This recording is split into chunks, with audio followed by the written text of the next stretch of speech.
శేరిలింగంపల్లి నియోజకవర్గంలో హైడ్రా కూల్చివేతలు కొనసాగుతున్నాయి. వరద నీరు సాఫీగా వెళ్లకుండా నాలాలు ఆక్రమించుకుని నిర్మించిన కట్టడాలను హైడ్రా సిబ్బంది తొలగిస్తున్నారు.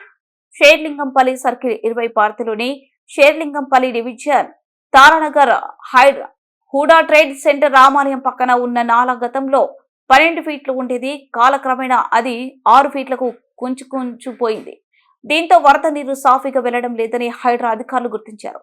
ఇటీవల నాలా ఆక్రమించి కట్టిన నిర్మాణదారులకు నోటీసులు ఇచ్చారు. హైడ్రా అధికారులు శుక్రవారం ఉదయం బుల్డోజర్లతో వచ్చి కూల్చివేతలను ప్రారంభించారు. ఆక్రమణదారులు అడ్డుకోకుండా భారీ పోలీసులు బందోబస్తు ఏర్పాటు చేశారు. కొందరు ఆందోళనకు దిగిన వారిని పక్కకు లాగి ఆక్రమణలను కూల్చివేస్తున్నారు.